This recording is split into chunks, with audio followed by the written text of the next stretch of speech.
Ici Cathy Bellé pour vos nouvelles d'ici. En cette première semaine de décembre, les grands titres. Diffusion d'un spectacle qui a fait sa marque à l'international, le théâtre de Robert Lepage a posé ses tréteaux au Centre culturel de Passepébiac. Vous avez besoin de soutien pour célébrer Noël? Des paniers, des bons d'achat sont disponibles au Centre d'action bénévole Gascon-Percé. Un service de justice pour instruire le citoyen sur ses droits et devoirs opère gratuitement à Chandler. Réplique pertinente des citoyens dans une séance des maires de la MRC de Bonaventure. On attend avec impatience le dépôt du plan de gestion des matières résiduelles élaboré en collaboration avec les MRC de Bonaventure et Avignon. Ce projet sera, entre autres, une vigie sur la gestion de notre environnement entretenu par les municipalités. Les citoyens ont profité du dernier Conseil des maires à Saint-Siméon pour se faire entendre. Lors de la dernière rencontre des conseils des maires de la MRC de Bonaventure, le préfet a voulu passer un message sur la base offerte de l'aéroport de Bonaventure dans un contexte de déni au profit d'un nouvel aérodrome. Je pense qu'avant d'aller voir ailleurs pour avoir des plus gros avions, il faudrait peut-être essayer de remplir nos petits avions. Et c'est important. Et depuis quelques mois, on a des problèmes avec la desserte aérienne de Bonaventure. Pas juste à Bonaventure, automatiquement aux îles de Madeleine et Montjoly. Les taux, c'est très élevé pour voyager. Les heures de vol ont été drôlement modifiées. Et c'est tout ça que le comité qui est en place, ou bien qui n'est pas compétent encore, M. Odette nous le dira, c'est là-dessus qu'on va mettre notre énergie. Mais encore une fois, il ne faudrait pas que certaines personnes qui travaillent sur le projet d'aéroport qui est international laissent croire à la population qu'il n'y a pas d'aéroport décent là, dans l'Gaspésie. C'est sur un tout autre sujet que les citoyens engagés présents se sont interrogés. Mon nom est Bertrand Saint-Onge, je suis un citoyen de Saint-Alphonse. Mesdames et messieurs les maires, monsieur le préfet, vous avez sûrement pris connaissance de la démarche citoyenne qui a été entreprise depuis environ 2 mois à l'intérieur de la MRC Bonaventure et Avignon au sujet de notre LET de Saint-Alphonse, où vous êtes tous des clients, où tous les déchets domestiques de nos citoyens, de nos municipalités arrivent. Et depuis 2 ans, on participe à une réunion du comité de vigilance qui se réunit une fois par année pour nous faire le rapport des activités qui se passent à notre site d'enfouissement, à notre LET, donc à votre LET. Et depuis 2 ans, on nous signale des problématiques environnementales que pour des environnementalistes ou des gens ordinaires comme moi, on trouve important de soulever. Le ministère de l'Environnement, par les rapports qui sont produits par la municipalité, il faut prendre conscience que ce n'est pas le ministère de l'Environnement qui fait les analyses, c'est le LET qui fait ces analyses, qui les soumet au ministère de l'Environnement, et le ministère de l'Environnement, suite aux analyses déposées, émet des recommandations ou des avis. Et ça fait 2 ans de fil qu'on a des avis qui nous inquiètent comme citoyens, qui nous inquiètent beaucoup pour la qualité de l'eau, pour la qualité de l'environnement et les rejets à court terme et aussi à long terme. Je le sais, les problèmes d'argent que vous avez à gérer. Je le sais comment on n'a pas d'argent et qu'on gère de la petite misère des municipalités, j'en suis très conscient. Mais le constat qu'on faisait, par exemple, à l'analyse du LET, c'est qu'on se rendait compte que notre LET génère des surplus. On ne sait jamais comment l'appeler, là, c'est un mot magique qu'on a de la misère à dire parce qu'on soulève des passions. Mais ce qu'on sait, c'est qu'il y a des argents, des profits qui sont générés par le LET de Saint-Alphonse et qui sont retournés dans les municipalités. J'ai pas de problème avec ça. Hein. En soi, on n'a pas de problème avec ça. Mais nous, ce qu'on dit, c'est qu'on retournera des argents dans les municipalités lorsqu'on nous aura fait carrément la preuve qu'on a atteint nos objectifs de rejet environnemental, qu'on a atteint nos objectifs de collecte des matières résiduelles, qu'on a atteint notre objectif de mettre en place le plan de gestion des matières putrécides. Le nouveau pacte fiscal nous a reporté ça dans le temps, malheureusement. On espérait que ce serait en 17. On se rend compte que c'était tassé en 22, je pense. C'est pas parce que ça a été tassé que c'est pas à réaliser. Et nous, ce qu'on dit, c'est qu'on a la chance, comme territoire municipal, les 2 MRC, Avignon et Bonaventure, on a la chance d'être en régie. C'est-à-dire que ce LET-là, il appartient à notre population. Ce LET-là, il régénère des revenus, il régénère des profits qui vont à mon avis, devrait servir à améliorer tout ça. Puis quand on aura notre LET, puis qu'on aura tout mis nos structures en place, puis qu'il nous restera de l'argent, bon, on en fera des retours d'argent dans les municipalités. Mais d'ici là, de grâce, investissez ces sous-là dans la protection de l'environnement. Investissez ces sous-là dans l'avenir de vos enfants. J'aimerais ça aussi vous faire remarquer, messieurs les maires et mesdames les maires, que la journée qu'on va commencer la collecte des déchets putrescibles, les fameux bacs bruns, là, bien, le jus de poubelle au LET, là, il va diminuer de plus de 60 %, hein? Sachons-le. Puis la journée qu'on va diminuer le jus de poubelle au LET, on va diminuer la pression environnementale. Encore sérieux dans 100 ans, quand le jus va continuer de sortir, il va falloir le surveiller, ce dépotoir-là. Encore au moins 200 ans. C'est pas une farce que je dis là. Le jus, il va sortir pendant 200 ans. Fait qu'on a à y penser sérieusement. Et j'aimerais ça revenir maintenant sur votre PV du mois de juillet, où vous nous annoncez que vous partez en consultation pour le plan de gestion des matières résiduelles. J'aimerais ça savoir si les dates ont été annoncées, s'il y a un ébauche du plan de gestion qui est en circulation, si on peut le lire. Parce que là, on nous dit qu'on s'en va en consultation, mais on ne sait pas sur quoi on va nous consulter. Ça serait peut-être intéressant qu'on puisse en prendre connaissance du plan de gestion des matières résiduelles pour que lorsqu'on se présentera dans les réunions de consultation, on saura sur quel pied danser et sur quel doigt taper s'il faut taper sur un doigt. Le projet de PGMR devrait être disponible sous peu, peut-être d'une semaine ou deux. Nous autres, on va l'envoyer aux municipalités. Il va être sur le site web de la MRC. Il va être disponible pour consultation. Puis au niveau, ce que vous parliez de la consultation publique, il va en avoir 3 dans les 2 MRC, soit une à Passediac, une à New Richmond, une à Matapédia. Ça va être dans le courant de l'hiver. Il va y avoir des avis publics dans les journaux qui va donner aussi un résumé du PGMR. Espérons que les rencontres ne seront pas pendant la période des fêtes pour permettre à un maximum de gens d'avoir le temps de bien s'informer. Télévague a rencontré la rédactrice du plan de gestion des matières résiduelles, qui n'a pas voulu accorder d'interview devant la caméra. Elle croyait, elle aussi, en un dépôt du projet pour la fin novembre. Nous attendrons. Le centre de justice de proximité situé à Chandler a conseillé plus de 2000 personnes dans la région depuis son ouverture, et ce, gratuitement. Leur bilan des travaux faits pour vulgariser l'information juridique aux citoyens nous a été livré. En plus de comprendre l'utilité du service offert pour notre population, ce qui a retenu l'attention de notre télécommunautaire, c'est le portrait de ces jeunes juristes qui se sont associés pour desservir la clientèle de la Gaspésie et des îles de la Madeleine. Nous nous sommes entretenus avec la directrice du centre. On est une équipe de 4 personnes au centre de justice de proximité de la Gaspésie-les-Îles. Il y a moi qui est la directrice, je suis notaire de profession. Il y a Mme Anne Desgaris qui est notre adjointe administrative. Et on a également 2 juristes, donc 2 avocates, Maître Hélène Moussa et Maître Émilie Blanchard, qui sont 2 jeunes avocates. Émilie est originaire de Sherbrooke. La région en particulier, là, c'est elle vraiment qui pourrait vous le dire, et Hélène de Montréal.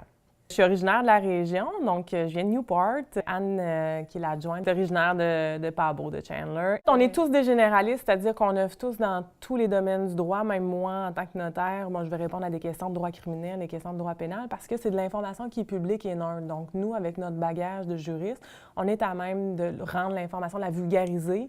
En fait, premièrement, la comprendre nous-mêmes. Ensuite, vraiment la vulgariser là, pour rendre l'information accessible pour que la personne qui est devant nous puisse comprendre. Qu'est-ce qu'il veut dire cet article de loi-là? Ça aurait pu être 3 avocates, ça aurait pu être 3 avocats, ça aurait pu être 3 notaires également. Ça n'aurait rien changé au niveau de la compétence. Parce que vraiment, ce qui distingue les 2 professions, ici, comme on ne donne pas de conseil juridique, comme on ne représente pas les gens devant la cour et comme on ne rédige pas non plus de documents en tant qu'officier public, comme les notaires peuvent le faire, donc des testaments et autres documents comme ça notariés, il n'y a rien qui nous distingue parce qu'on a la même formation, le même bagage en droit. Alors, c'est certain qu'on est une équipe complète, hein? Ayant une notaire et 2 avocates, là, on a nos champs d'expertise un peu plus poussés dans différents domaines, donc on se complète bien là, pour pouvoir toujours mieux informer les gens. Nous, on donne l'information juridique, c'est dans tous les domaines de droit, donc que ce soit du droit criminel et pénal, du droit familial, du droit civil, donc tout ce qui sonne loi, règlement, normes, juridique, judiciaire, palais de justice, justice. Donc, tout ce qui nous allume cette petite lumière-là, bon, souvent, il y a un besoin d'information juridique derrière tout ça et nous, on est là pour favoriser l'accès à la justice en rendant cette information-là plus simple et plus accessible. Souvent, il va y avoir 2 rencontres, à moins que c'est des petites questions comme ça qui reviennent quand même souvent parce que chaque situation est particulière et comme on a dans tous les domaines de droit, il faut s'assurer d'avoir, la bonne information, de l'avoir à jour et il y a dans 95 % des cas, si ce n'est pas plus, il faudra faire une recherche juridique là, avant de donner toute l'information à la personne. Donc, vraiment, la première. Ouais. Deuxième, et on est un service en rendez-vous, en fait, du lundi au jeudi, sur rendez-vous le vendredi. Donc, souvent, la personne va se représenter à ce moment-là, à quelque part, quand on l'aura appelé pour l'informer qu'on a terminé la recherche et donc qu'on est prête à la rencontrer. Et pour les gens qui nous appellent par téléphone, à ce moment-là, c'est un suivi téléphonique qui est effectué. Nous, on est là vraiment pour les outiller, les informer, pour qu'ensuite, eux puissent prendre en charge leur situation. Lui dire, mais voici, vous avez un portrait devant vous complet, ce que la loi prévoit, ce que le droit prévoit, c'est quoi vos options et c'est quoi les différences entre les différentes options qui s'offrent à vous et ensuite, bien, vous êtes outillés pour prendre des décisions éclairées selon vos besoins et vos intérêts. On vient nous voir beaucoup, on a des domaines de droit qui sont plus sollicités, si on veut, en termes de demande d'informations juridiques dans la région. Droit familial, donc les gens qui vivent des séparations se questionnent beaucoup au niveau de les conséquences sur nos biens, les conséquences sur nos enfants, donc en termes de pension alimentaire pour enfants, en termes de garde d'enfants, qu'est-ce qui est regardé. Donc, c'est gros et ça comporte également un volet émotionnel, un volet familial qui n'est pas juridique. Alors, c'est pour ça, entre autres, qu'on travaille étroitement avec les ressources du milieu. Je parlais de droit familial, il y a le droit civil aussi qui est très sollicité en termes d'informations juridiques, les troubles de voisinage, beaucoup, succession, les gens, bon, le droit de propriété, là, toutes les servitudes, les droits de passage, les empiètements, les animaux parfois, les animaux de nos voisins qui certains... Bon, alors, vous héritez de toutes les histoires de clôture de la Gaspésie? Entre autres, oui, effectivement, mais il faut dire qu'on œuvre dans tous les domaines de droit, donc on n'est vraiment pas, nos compétences ne sont pas limitées à ces domaines-là. On a beaucoup de criminels et pénals également, donc contraventions au code de la sécurité routière et autres. Et oui, vous dites, on a quand même un bassin de population avec ses particularités. Donc, c'est sûr qu'en termes de chasse et en termes de pêche, on a des questions qui se posent. Qui choisit justement vos sujets de conférence, à savoir ce qui peut être pertinent pour le coin ou pour la période? Oui, bien, ça dépend. Ça dépend. En fait, on a tenu des séances d'information de notre propre initiative. Il y en aura une prochainement le 1er décembre sur le magasinage des fêtes, donc tout ce qui touche le droit de la consommation, en fait, les cartes de crédit prépayées, les achats en ligne. Donc, les gens ont souvent des petits pépins avec ça. Ils se demandent comment régler ça. On en a donné sur divers sujets. Ça, c'est vraiment nous qui essaient, avec l'actualité juridique qui entoure certaines périodes de l'année, de cibler des sujets qu'on sait où les gens se questionnent beaucoup parce qu'on reçoit des demandes d'informations juridiques. Donc, on est capable de cibler là, un petit peu là, où se situe le besoin d'information puis qu'est-ce qui intéresse les gens.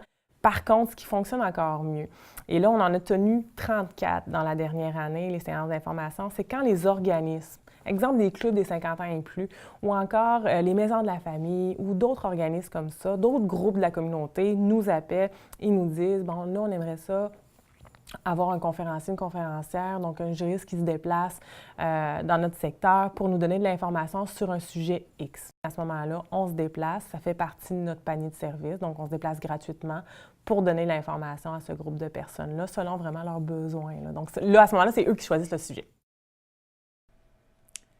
Les litiges en justice sont malheureusement trop fréquents pour ne pas passer à côté de cette invitation à travailler de pair avec la juriste interviewée. Des chroniques sur le sujet pourraient se dessiner. Ça se parle. Sur la scène publique, la place laissée libre par Diane Leboutillier à la préfecture de Rocher-Percé semble en intéresser plusieurs. L'annonce a été officiellement faite à Chandler. Donc, la ville d'élection va avoir lieu le vendredi 15 janvier. Le premier jour pour recevoir une intégration de candidature officielle, ce serait le vendredi 15 janvier. Le dernier jour pour recevoir une candidature, ce serait le vendredi 29 janvier, donc en 14 jours, pour présenter leur candidature. Il y aurait un vote d'anticipation le dimanche 21 février. On pourrait en faire un aussi le lundi 22 février, on verra.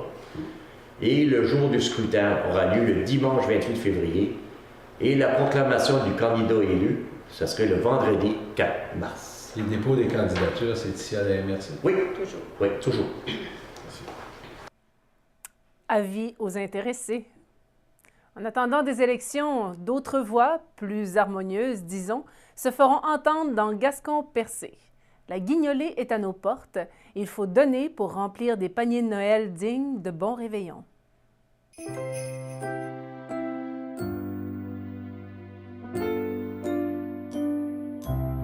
Noël arrive, c'est parfois difficile de demander de l'aide, mais il y a des solutions qui existent.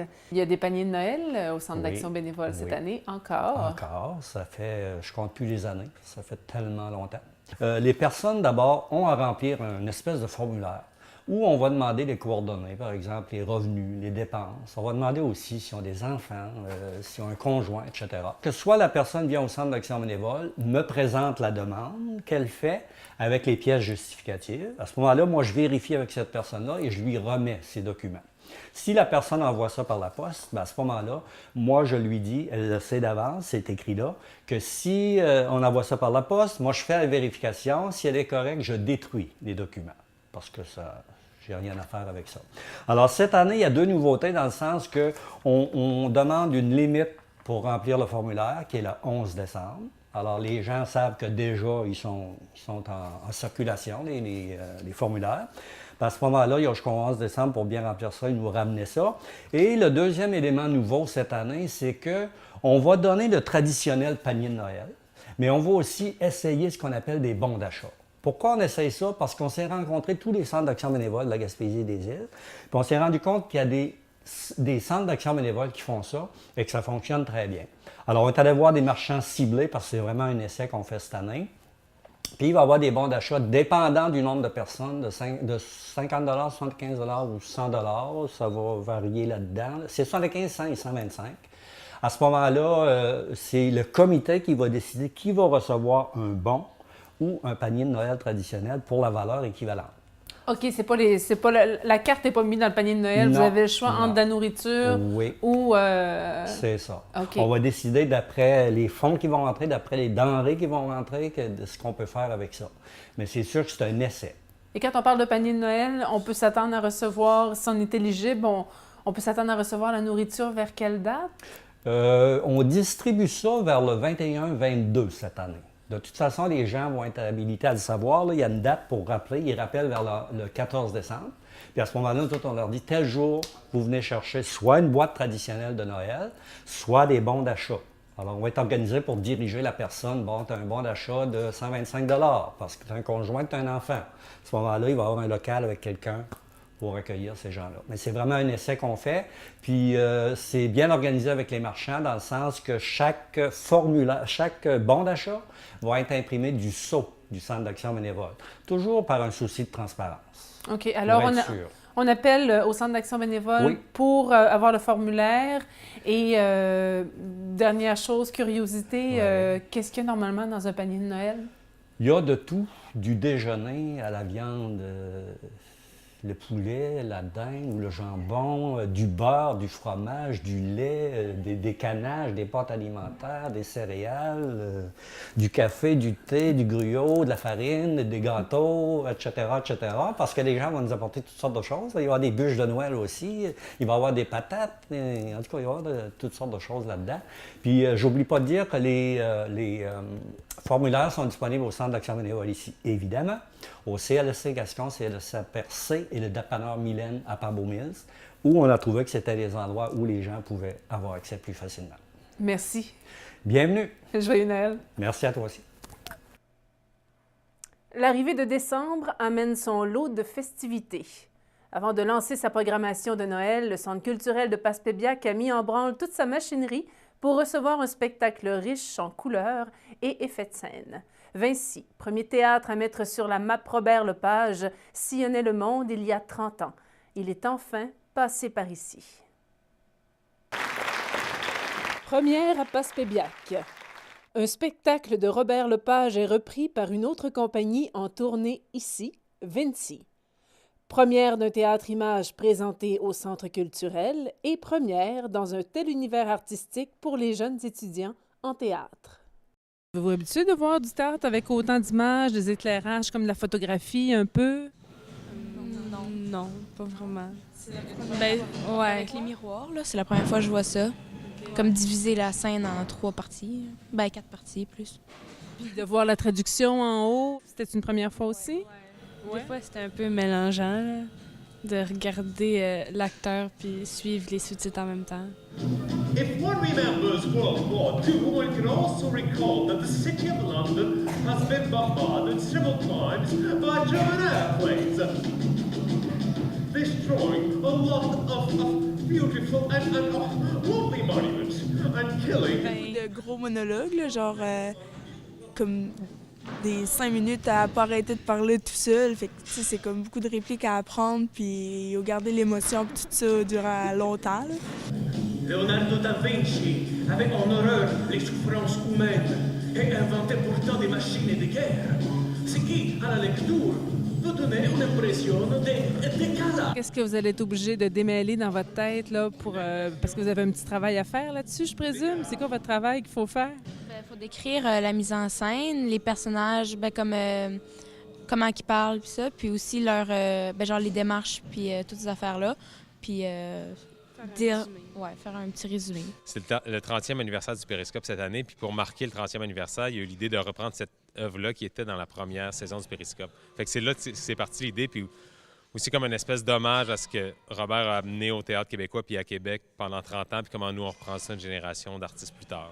Avant que Lepage fasse des spectacles à plus grand déploiement, il a fait des formes plus petites. T'sais, Vinci, c'était à peu près un spectacle de cette dimension-là. C'est juste que la mise en scène, c'était vraiment une autre chose. Mais c'est sûr qu'on retrouve ses thèmes là-dedans. On retrouve même sa façon d'écrire, où c'est des petites scènes clippées, l'idée du voyage aussi, l'idée de la recherche de soi.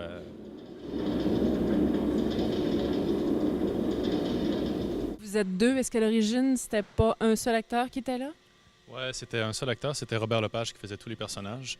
Mais dans cette version-là, le metteur en scène a trouvé intéressant de distancier le personnage du guide, qui est plus quelqu'un d'intemporel, qui est plus justement, qui est un peu en dehors de l'histoire et qui sert justement de guide pour le personnage principal.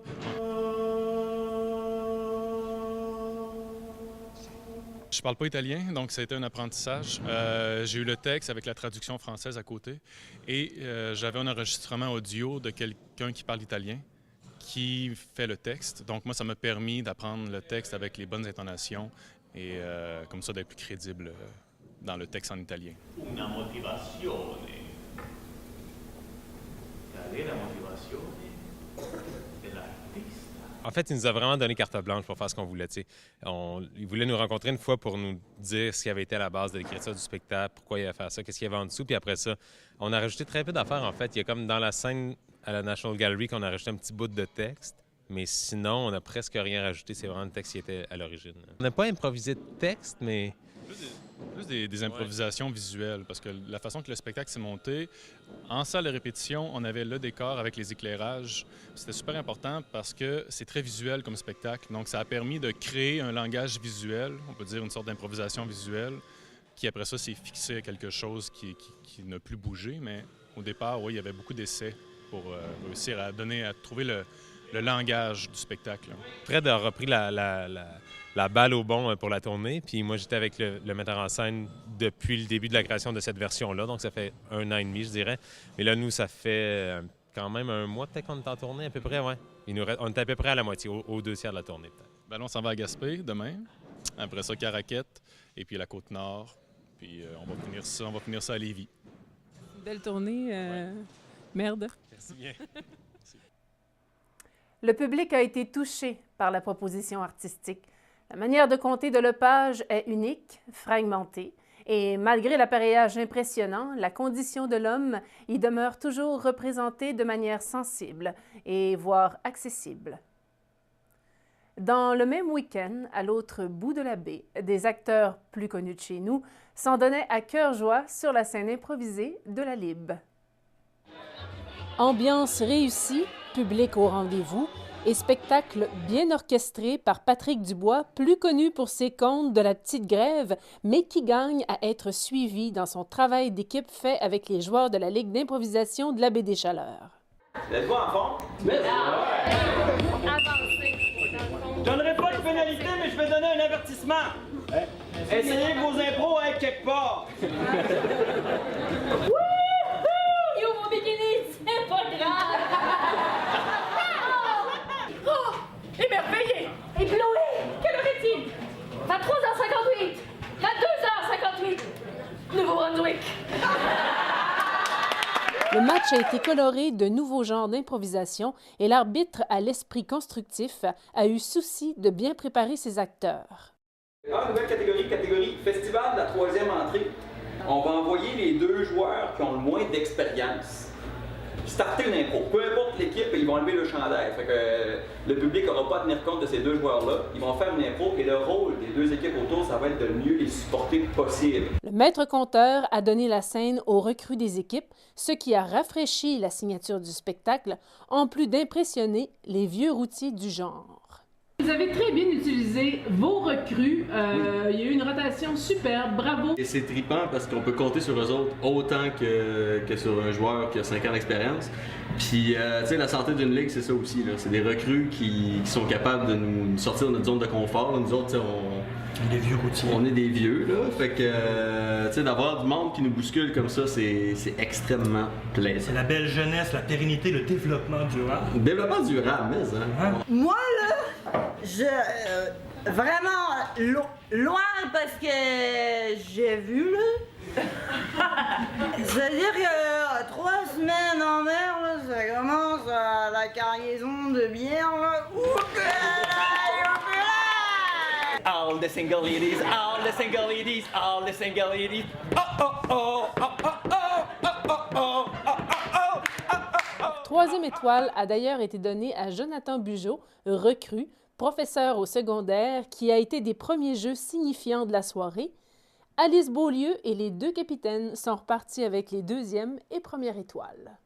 Votre première victoire de la saison, comment on se sent, capitaine? On l'attendait, celle-là. Ça fait longtemps que, tu sais, on était toujours sur le edge, là. Il nous manquait toujours un petit quelque chose, mais là, je pense qu'on a vraiment pogné notre kick, là, notre chimie ensemble, là, puis on est parti pour le reste de la saison. Watch out! Quelle remontée chez les jaunes? Vous étiez en train de vous faire ramasser par les gris. Effectivement. Et je sais pas, quelle était votre technique? On était sans merci, je pense, vraiment. On s'est ouvert, on a accepté. Puis ça a porté ses fruits. Les comparés étaient excellents ce soir, et autant du côté des jaunes que du côté des gris. C'est toujours un plaisir de jouer avec Monsieur Gagne.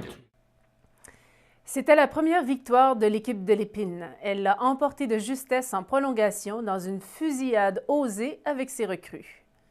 Le dernier match de 2015 de la Ligue se jouera ce vendredi à 20h au Centre culturel de Passepébiac. Sur la scène nationale, ce dimanche 6 décembre, partout au pays, on souligne la Journée nationale de commémoration et d'action contre la violence faite aux femmes. Les centres de femmes de la Gaspésie et des îles de la Madeleine profitent de l'occasion pour réitérer leur solidarité avec les femmes autochtones. Toutes unies, elles étaient déjà à la Marche des femmes cet automne. À l'arrivée des Européens et de l'imposition de leur culture fondée sur la détention de tous les pouvoirs par les hommes, ont eu des conséquences désastreuses sur la façon de vivre des Premières Nations. C'est toute une culture matrimoniale qui s'en est allée, bafouée. Chefs de plusieurs tribus, elles ont depuis perdu ce rôle-titre, et bien plus encore. On en parle, nous allons en parler encore. Les femmes des Premières Nations vivent des violences inacceptables au sein d'une société dite libérée, laïque et moderne. Selon les statistiques, les femmes autochtones constituent 16 % des victimes de meurtres et 11 % des femmes disparues. Rappelons que plus de 1186 femmes autochtones sont disparues ou ont été assassinées au cours des 30 dernières années. Elles sont le berceau de notre propre culture.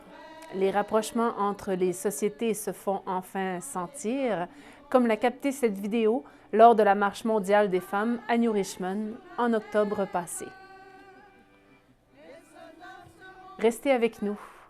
Après la pause, je rencontre un homme de communication, un journaliste, grand voyageur, vif et rêveur. Roger Clavet, éditeur aussi du Fou de Bassan, journal régional plus qu'indépendant, nous a donné une entrevue. Il y aura par la suite 2 chroniques, un portrait de société avec l'historien, professeur, conférencier Jean-Marie Thibault, bien connu pour ses travaux sur la Gaspésie. Un coup d'œil sera lancé du côté de Raymond Arsenault, qui a produit un documentaire avec Télévague dont le lancement se fera dimanche prochain au centre communautaire de Maria à 14h. Mon meilleur souvenir de l'opération Nez Rouge, on a été chercher 3 filles à leur appartement, puis le party était vraiment poigné là-bas. Ça fait que la femme a dit, moi, vous chantez une toune de karaoké. La fille se commande son burger. Tranquillement, pas vite, là, on voit qu'elle s'endort dans son repas. Fait que là, on embarque dans la voiture. On s'est dit, on pourrait chanter une chanson. C'est ma toune! Elle chantait bien. On fait ça parce qu'on aime ça. Ça finit toujours bien. Je suis gêné. Dans le temps des fêtes, appelez un ami, un taxi ou l'opération Nez Rouge. Vous avez des idées de reportage, des nouvelles exclusives, des grands projets en branle, contactez-nous. Notre communauté veut savoir.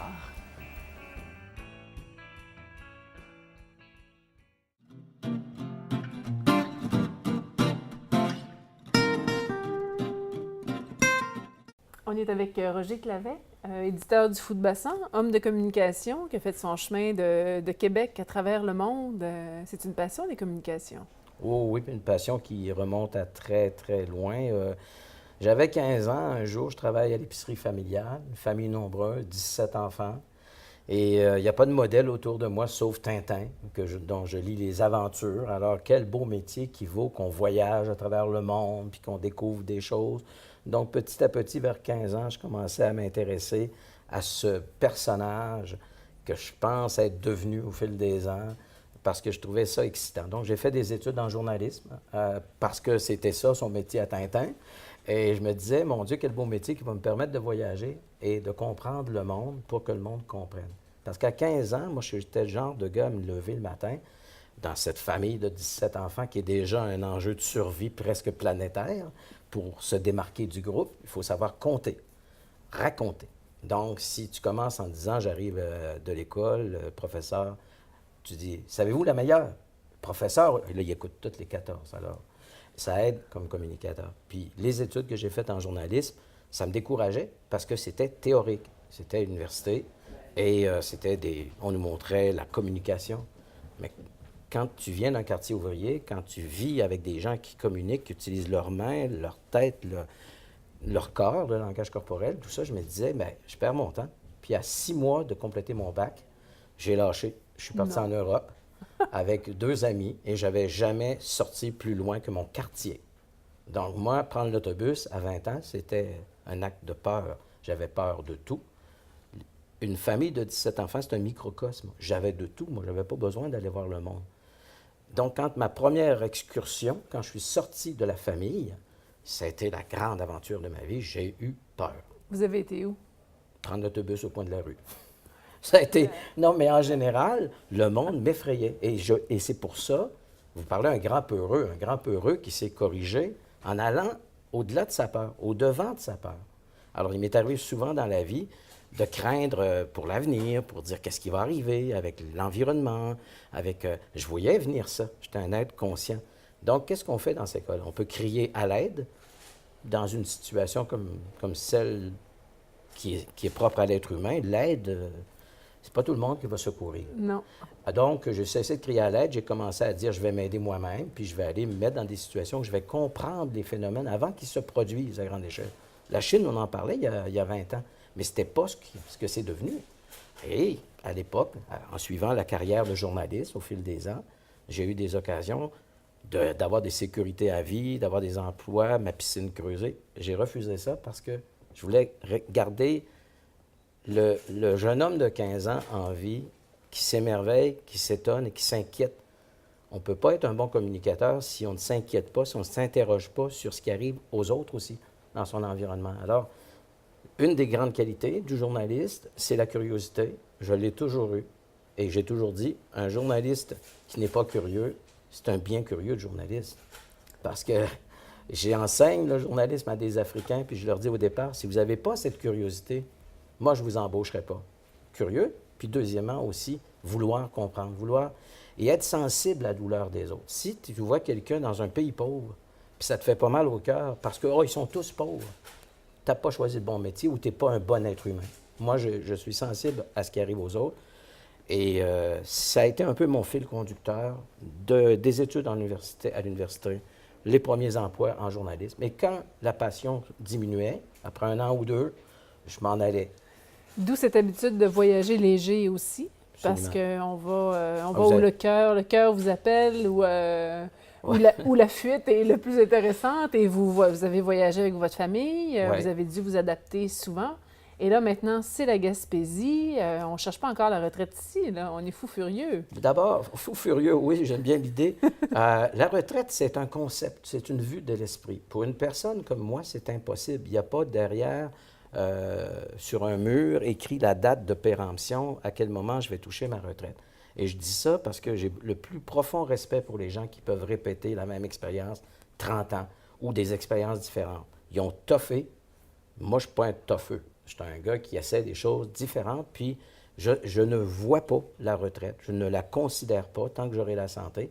Parce que la retraite, pour moi, ça voudrait dire cesser la curiosité, cesser l'interrogation. Cesser l'activité. Bien, c'est la vie. Le sens de la vie, pour moi, on dit souvent, il y a des gens, vous remarquerez, des gens malheureux vont dire la vie n'a pas de sens.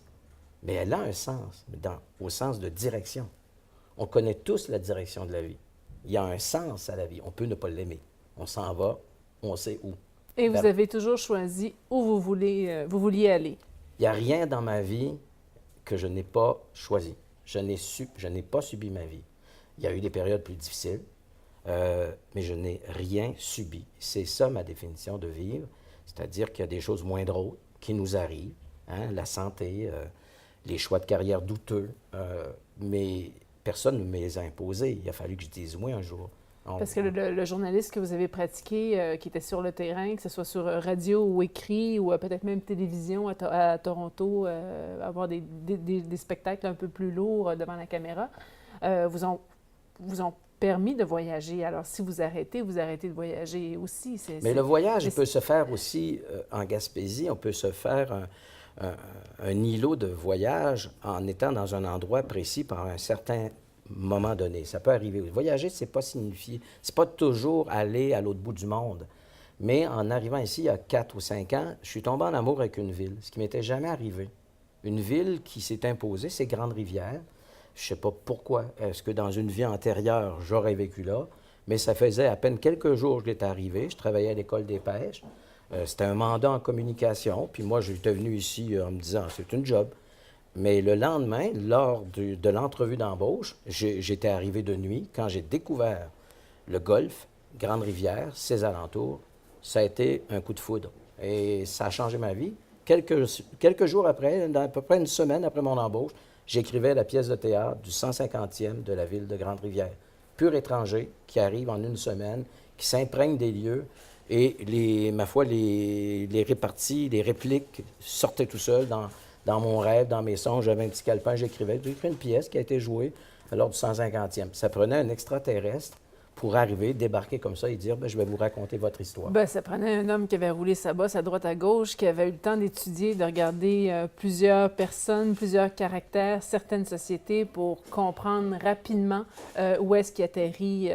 Mais ça se peut, oui. Puis en même temps, les gens ont une qualité d'accueil extraordinaire en Gaspésie, de sorte que s'ils n'avaient pas voulu m'entendre, s'ils n'avaient pas voulu me voir, bien, ça aurait été difficile, parce que je suis assez persistant. Quand j'ai quelque chose, ça va sortir d'une manière ou d'une autre, mais j'ai trouvé une terre d'accueil. On dit une terre d'accueil, ça veut dire une terre qui accepte que tu viennes ici et que tu poses un regard différent nécessairement. Et la manière, tout est dans l'art de dire je vais vous montrer c'est quoi vivre. Mais non, j'arrive dans un endroit, je m'essuie les pieds, je regarde ce que les gens ont à m'apporter, mais en même temps, je leur dis, puisque vous m'apportez, acceptez, permettez que je vous montre aussi quelque chose, que je vous montre votre beauté. Puis c'est ce qu'on fait avec le journal, le Fou de Bassan, puis c'est ce que j'ai tenté de faire toute ma vie. Pour la Chambre de commerce aussi, la vous avez Chambre travaillé de commerce pour des bons organismes. Ici. Vous savez, le métier que vous faites d'interviewer les gens, c'est la chose la plus belle au monde parce qu'il ne m'est pas arrivé, en 35 ans de métier, de rencontrer une personne moche en entrevue. C'est rare, mais on dit toujours, lui, il n'a rien à raconter, elle n'a rien à dire. On peut parler de milliers d'interviews, j'en fais encore, et je suis encore à m'étonner de ce que les gens vivent, sans le savoir. Une collection de cartes de hockey, ça a l'air banal, mais parlez à un être passionné, vous allez être passionné. Et moi, je suis passionné, je n'apprends que par la passion. Je reviens encore sur la notion de voyage aussi, les voyages intérieurs, les voyages d'une vie, que, aussi petit l'individu puisse-t-il être, nous amène un déplacement, nous permet le rêve, nous permet c'est l'ouverture à un espace. Et c'est pas parce que vous êtes en terre d'accueil non plus que vous avez cessé de voyager. Vous avez été appelé à une drôle de mission d'aller sur le terrain en Haïti récemment. Qu'est-ce que vous avez fait là? C'est un peu, ça fait partie du parcours. J'ai été dans une vie antérieure en politique active 2 ans. J'ai été député au Parlement canadien. Et cette expérience-là, t'amène de temps en temps à recevoir des invitations comme ancien parlementaire pour aller aider, encadrer les élections dans d'autres pays. Et là, c'est Haïti qui était en élection. Et il y avait des élections en même temps à la présidence, aux législatives pour les députés, le Sénat et local pour les maires. Donc, on m'a demandé, je dis, on va y aller, et à condition que je puisse finir mon journal avant de partir. C'était le journal, et mon fils l'a fait en mon absence. Et avec mon épouse, ils ont travaillé très, très fort. Puis pendant ce temps-là, moi, je supervisais les élections en Haïti. Et je connaissais bien le continent africain parce que je donne des formations depuis 5 ans à des journalistes, comment devenir journaliste pour retrouver le Tintin en nous. Mais je n'avais jamais été en Haïti et l'expérience est extraordinaire. Il est possible que j'y retourne prochainement parce qu'il y aura un 2e tour d'élection. Et pour moi, ça ajoute à ma compréhension du monde, particulièrement les pays pauvres, où on pense que tu viens au monde puis tu es pauvre par choix. C'est pas par choix. Et j'ai fait plus loin. J'ai rencontré des gens qui se félicitent d'être gaspésiens. Je suis content, moi aussi, je suis fier. Mais est-ce qu'on a un mérite? Est-ce qu'on choisit la place où on est? Je ne crois pas. Eux non plus. De sorte que la seule fierté qu'on peut dire quand on est gaspésien, c'est qu'on a choisi d'y rester. Mm-hmm. Parce qu'on est tous quelque part. Et là, vous êtes en terre gaspésienne. Est-ce qu'on peut vous demander, c'est quoi le premier travail que vous avez eu qui vous a amené ici? Le premier travail, c'est l'École des pêches. C'était un mandat en communication. Mais à force de vivre en changeant d'endroit constamment, on ne se construit pas un plan de carrière. D'ailleurs, dans le mot carrière, il y a quelque chose de louche. Une carrière, c'est un trou. Mm-hmm. J'ai jamais voulu creuser ma carrière. Donc, je suis arrivé ici en me disant, voilà, c'est un endroit, il y a un mandat de 7 mois. C'est un comme un autre, un peu comme un mercenaire qui arrive quelque part, qui est bon en communication. C'est ce que je sais faire de mieux. Il y avait un mandat, je l'ai fait. Mais je voyais le temps qui s'écoulait, puis le mandat se terminait. Puis là, mon amour pour la Gaspésie se développait. Comment on fait? Puis il n'y avait pas beaucoup d'emplois. Je ne voyais pas comment j'allais pu faire, même si je faisais un bon boulot à l'École des pêches. Mon contrat a pris fin et je suis retourné. J'ai envoyé mon CV partout. Et c'est comme ça que je me suis retrouvé formateur en Afrique, en journalisme. Mais pendant que j'étais en Afrique, à chaque 2 jours, j'envoyais des CV partout. Donc, il n'y a pas une personne, un organisme en Gaspésie qui n'a pas eu le CV de Roger Clavette sur son bureau pour des jobs à 9 piastres ou 10 piastres de l'heure. J'aurais fait n'importe quoi. D'ailleurs, j'ai fait beaucoup, puisqu'à partir de ce moment-là, j'ai décidé que j'allais rester ici. Je me suis trouvé un travail comme directeur d'une chambre de commerce. Après ça, il y a eu le journal, et Dieu sait ce qui m'attend encore, il y a beaucoup de choses. Vous avez encore des projets d'émission avec certaines télécommunautaires? Plusieurs projets, notamment revenir à mes amours, c'est-à-dire faire de l'interview, faire ce qu'on fait là. J'aime beaucoup interviewer les gens. Là, c'est l'inverse qui se produit. Vous le faites très bien, poser des questions. Mais partager, par souci de partager, comprendre le monde. Je n'ai absolument aucun espèce d'ego. Je n'ai pas le goût d'étaler mes trophées. C'est pas ça qui m'intéresse. L'important, c'est le trophée des gens qui ne savent même pas qu'ils ont des trophées. On n'a pas besoin d'aller à la disque pour gagner un trophée. Si on fait sa vie honnêtement, intègrement, avec des gens qui sont autour de nous, contents de nous voir, près d'eux, je pense qu'on est tous des héros à notre manière, dans ce sens-là. Et si vous êtes amené à rester sur place, vous allez voir, à un moment donné, le temps va vous rattraper, vous allez avoir des fourmis dans les jambes, le voyage va revenir, vous y touchez par la création, en écrivant.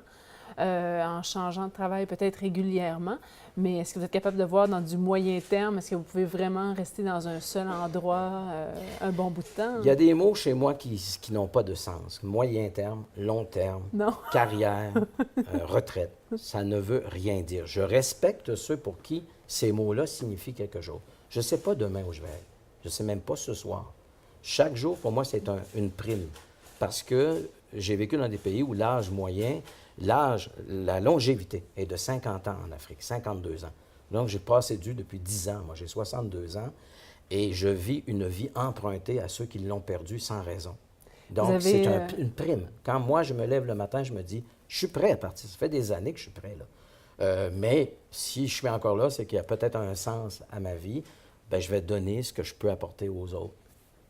Alors, c'est un petit peu ça. Mais je suis gâté par la vie parce que j'ai réussi à peu près tout ce que j'ai entrepris avec quelques échecs. J'ai fait une incursion en politique pendant 2 ans. Ça a été extraordinaire parce que la politique peut nous quitter, mais on demeure politique au sens noble du terme. Puis ça, c'est une grande leçon de vie. Les gens sont cyniques, ne croient plus aux hommes et aux femmes politiques, mais ils restent dans leur salon. Puis il y a 40 des gens qui votent plus, puis c'est ceux-là qui appellent les lignes ouvertes pour se plaindre. Quand tu vas en Haïti puis tu vois ce que ça coûte d'aller voter, c'est une leçon d'humilité. On doit utiliser notre droit de vote, peu importe pour qui on vote. Et tant mieux si ça nous donne des gens qui sont au pouvoir, parce que ça peut faire changer les choses. Bien, j'espère qu'on va savoir vous garder, M. Clavette, parce qu'il faut continuer à réveiller la conscience des gens, il faut continuer à les énerver, les émoustiller, les rendre curieux, puis continuer votre bon travail sur le terrain. Bien, je vis une grande histoire d'amour, puis c'est pas moi qui va la laisser. Au plaisir. Merci.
Moi, je suis originaire du bout de la péninsule, de Saint-Georges-de-Malbaie, un petit village où il y a déjà eu pas mal du monde, un petit village qui est situé entre Gaspé et Percé. J'ai toujours aimé l'histoire. Puis quand on est jeune, on aime beaucoup l'histoire internationale, les guerres mondiales, ces choses-là. Notre patelin, on y tient pas nécessairement, on pense qu'il ne s'est jamais rien fait. Puis, j'ai fait mon bac à l'Université de Sherbrooke, ça touchait surtout les relations internationales au 20e siècle.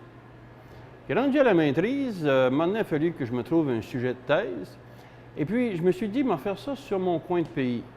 Mais mes études au niveau de l'international influencent mon approche en histoire régionale, et mon approche en histoire régionale est influencée par ces contacts qu'on a avec l'extérieur. On pense souvent qu'en Gaspésie, on a eu une histoire en vase clos. C'est un autre mythe. La Gaspésie a toujours été ouverte sur le monde. L'historien est passionné et ne cesse de brandir sa culture et défendre son territoire. Il œuvre avec différents groupes, créateurs et organismes. Il est une référence pour plusieurs. Professeur, il questionne, cherche à développer l'intérêt, la réflexion, la curiosité sur notre histoire, notre parcours, notre identité. Si je te pose une question, puis je la pose à nos auditeurs en même temps, OK? Quelle est la première richesse que les Français, à l'époque de la Nouvelle-France, sont venus exploiter dans toute l'Amérique du Nord? Qu'est-ce qu'on est venu chercher? La réponse classique, c'est la fourrure. Pourquoi qu'on nous enseigne ça? Puis tout à coup, j'ai réalisé que l'histoire du Québec, elle est écrite dans quelle ville? À Montréal, Québec, en passant par Trois-Rivières. Montréal, Québec, Trois-Rivières, à l'origine, c'est quoi? Des postes de traite de fourrure. Ils écrivent leur histoire. La plus grande richesse qu'on est venu chercher en Nouvelle-France, tout le long du régime français, et même, je dirais avant, parce que les Basques étaient ici avant Jacques Cartier, ici même à Passepébière, la plus grande richesse qu'on est venu chercher des années 1500 jusqu'en 1763, fin du régime français, c'est pas le poisson, c'est la morue. Cette fameuse morue salée séchée, elle était très, très convoitée. Et moi, j'ai enseigné que c'était la fourrure et la morue en deuxième. Je me suis trompé.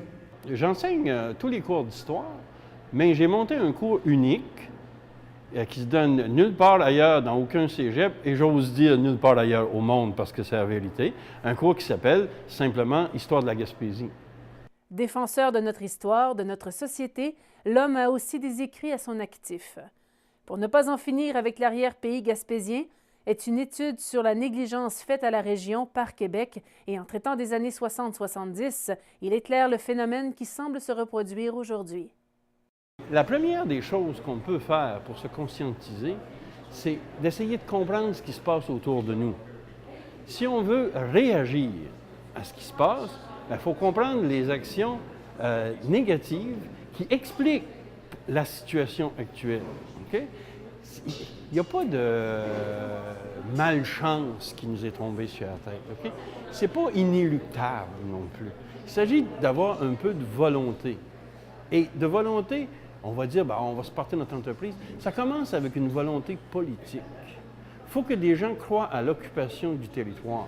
Et moi, par le biais de l'étude des villages qui ont fermé dans l'arrière-pays, c'est quelque chose qui m'aide à comprendre ce qui se passe dans le pays de la Gaspésie aujourd'hui. En fait, l'arrière-pays, c'est un prétexte. OK? Parce que quand je parle de fermeture de l'arrière-pays, j'anticipe ce qu'on pourrait faire dans l'avant-pays, quelque part. Et je dis toujours que, malheureusement, il n'y a pas de plan officiel pour fermer la Gaspésie. J'ai bien dit malheureusement. Parce que s'il y avait un plan officiel, on pourrait se battre contre quelqu'un d'officiel. Mais c'est beaucoup plus pernicieux que ça. Okay? C'est qu'on coupe à gauche, on coupe à droite, un petit peu, comme on a fait dans l'arrière-pays. Et après, on dit, c'est pas utile. Il n'y a rien là-bas. Et les gens s'en vont tranquillement. On coupe toutes les choses que vous savez, comme le train, par exemple, la poste, les écoles. Les instances de développement. Absolument. Les CLD. C'est grâce aux CLD de la MRC du Rocher-Percé que j'ai pu faire mes recherches sur mon livre « Pour ne pas en finir avec l'arrière-pays gaspésien ». Ce soir, je suis sur une période absolument extraordinaire de l'histoire gaspésienne. J'explique qui sont les fameux Anglo-Normands, dont on ne parle pas dans l'histoire canadienne. Charles Robin, je ne dirais jamais que c'était un bon gars. C'était un homme d'affaires de son époque. Et s'il n'avait pas exploité les Gaspésiens comme il les a exploités, on n'en parlerait pas. Mais il y a une nuance entre les Anglo-Normands et les quelques compagnies anglo-normandes qui ont exploité la région. Et c'est cette nuance-là que peu de gens font. Ils mettent tout le monde dans le même panier. Charles Robin est-il un esclavagiste ou un exemple parfait de l'entrepreneurship? Vous savez, la vérité, c'est souvent entre deux. Et il y a des gens qui ont dit toutes sortes de choses sur les Anglo-Normands. Antoine Béchard disait, mon Dieu, dans les années 1870, je pense à peu près, là, que c'était une race de vampires.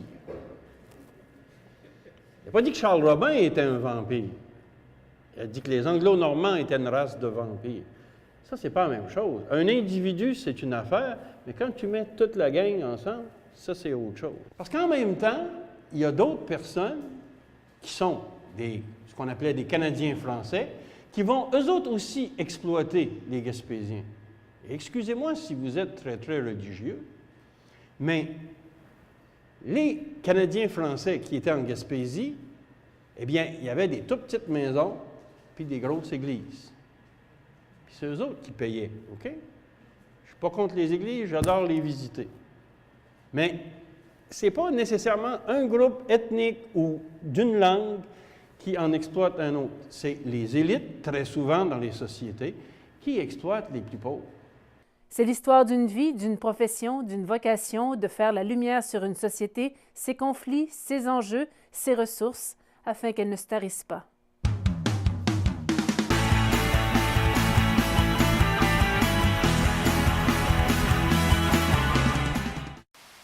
Apprivoiser l'idée de la mort pour mieux célébrer la vie se veut un éveilleur de sens pour aborder avec douceur, espérance et sérénité cette dernière étape de croissance, afin de la célébrer dignement. Et pour plusieurs croyants, il ne fait aucun doute que Dieu existe. Pour d'autres, cela demeure toujours un mystère ou une espérance. Dieu, pour moi, c'est l'auteur de mes jours. C'est le créateur de l'univers. Dieu, tiens, l'air, ça peut être Dieu. Dieu, c'est ce qui nous amène à la vie. J'ai découvert un Dieu source de vie. Accueillir ces dernières années de vie est propre à chacun et les personnes âgées ont beaucoup à nous apprendre. Des enfants qui viennent dîner le midi ici, il y en a 2 qui vont venir à midi. Mes 2 filles. Mes filles sont tout le temps autour de moi. Je n'ai pas besoin de plus que ça. Une est 28 arrière petits-enfants. C'est quelque chose à penser, là. Hein? Parce que un jour pour demain, tu as été obligé de laisser la vie pour vivre un autre monde. Je me suis fait annoncer en avril 2013 que le diagnostic que j'avais, les 7 métastases aux os, ça, me donnait une espérance de vie entre 1 et 3 ans. Ça était supposé s'en aller en descendant. Parce qu'on ne sait pas toujours qu'est-ce qu'on va dire à une personne qui est près de la mort. Mais des fois, ça m'est arrivé d'être surprise vraiment de ce que je pouvais apporter. Et j'ai vu maman préparer son départ pendant ces années-là. Son départ n'est pas arrivé tout d'un coup. C'est sûr que ma propre mort ne me fait pas peur. J'ai pas peur de mourir, j'ai peur de souffrir. Mais à cette heure, avec tous les moyens, on voit de moins en moins de personnes souffrir. Pour moi, ma vision de la mort, c'est un passage. Un passage qui mène vers la lumière. Alors, vivons un jour à la fois. C'est la grâce, moi, que je souhaite de tout mon cœur, comme on dit, aux gens, de vivre le moment présent.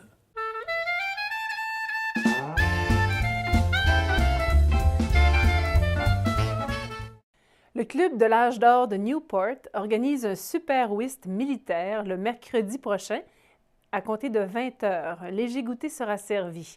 Bienvenue à tous. L'Association sportive et loisirs de Hopetown organise un bingo cadeau ce vendredi à 19h30 à la salle municipale.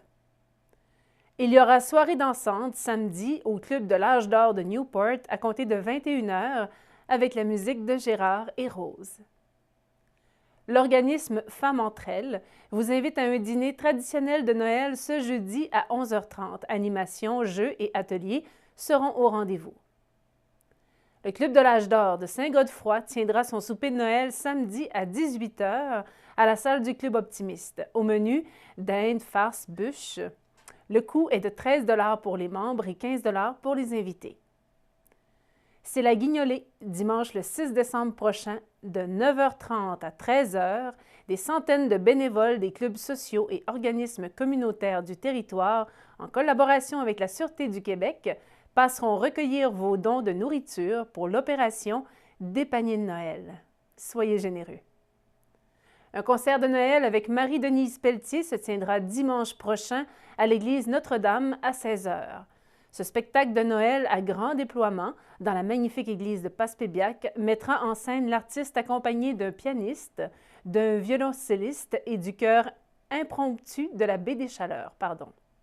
Ce sera la seule présentation en Gaspésie de la Grande Dame, c'est à 14 h. C'est ce qui met fin aux nouvelles d'ici.